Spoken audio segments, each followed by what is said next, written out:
Okay, so the North Carolina General Assembly is our legislative branch, our lawmaking body. It's very similar to US Congress in that it's bicameral and it has a House of Representatives and a Senate.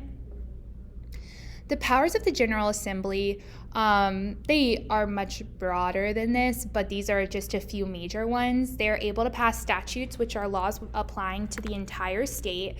They can pass laws that are specific to a certain part of the state. Sorry, I didn't want to use specific twice in a sentence. And they pass the budget for the state. We also our General Assembly also reviews all state operations and agencies using something called government oversight and elects members to the University of North Carolina Board of Directors. The University of North Carolina Board of Directors, like university, is like UNCW, UNCC, like Charlotte, UNC Chapel Hill, UNC Greensboro, UNC Asheville, etc. Like it's, but it's not like Appalachian or East Carolina. It's only the University of North Carolina at. They can also impeach state government officials. The Senate has 50 members and the House has 120. Each house has its own districts and they're divided up amongst the state. We have 100 counties, but that is not necessarily obviously our districts because we either have 50 senatorial districts or 120 representative districts. Each district is based on equal population approximately, and that is based on what the census results are. There are several areas where two districts are combined into a multi-member district with two representatives, largely because of how large the population is in that particular area. Members from both houses are elected to 2-year terms with no term limits.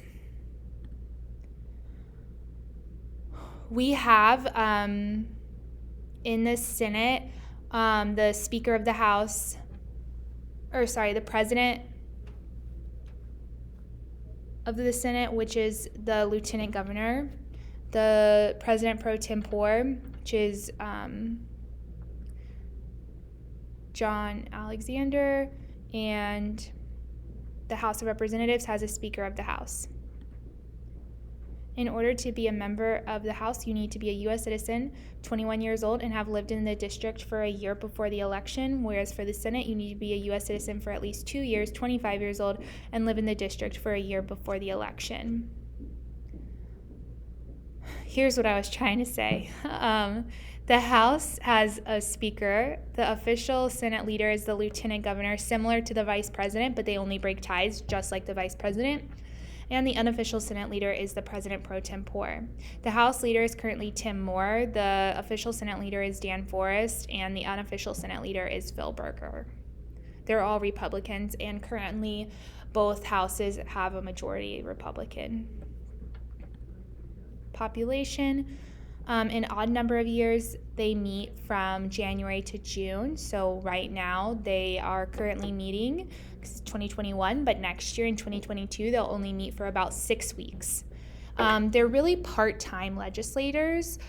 Obviously, they only work about 6 months out of the year as a representative, formally. Obviously, they should always be talking to their constituents, but they likely have other jobs in addition to being a senator or a representative. The governor is the head of the executive branch and serves a 4-year term, and they're limited to 2 consecutive terms, but they can run again after a 4-year layoff. You must be 30 years old, a citizen for at least 5 years, and live in North Carolina for the 2 years immediately before the election to run for the office. Similar to the president, the governor has 6 powers: the executive leader, legislative leader, commander-in-chief, judicial leader, ceremonial leader, and party leader. They are able, as the executive leader, to carry out state laws, appoint officials, prepare a budget. They are able to propose legislation and approve or veto legislation. As the legislative leader, they're the commander-in-chief, so they're in charge of the state militia. They're the judicial leader, offering pardons and granting parole. They're the ceremonial leader, where they grant important visitors and represent the state. And they're the party leader of the state. So right now our governor is Roy Cooper. He's a Democrat, so he's the head of the Democratic Party in North Carolina. And then Joe Biden, as president, is the head of the Democratic Party in general. The lieutenant governor needs to meet the exact same qualifications as the governor, and it's like the vice governor kind of thing, like VP, but lieutenant governor. In order to become a lieutenant governor,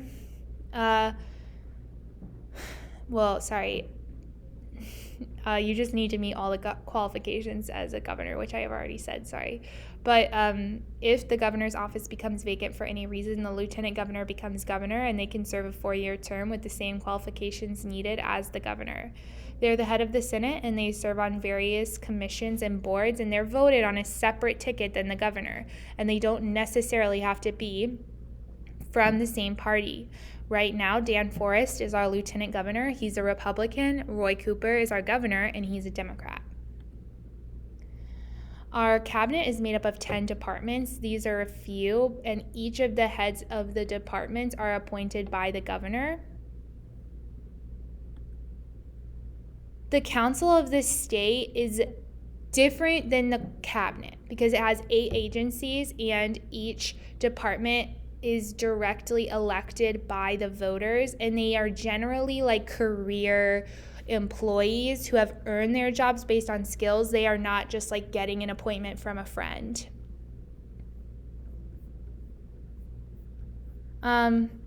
This creates something called divided authority, obviously, because the cabinet is overseen specifically by the governor, but the council of the state is created based on what the voters say.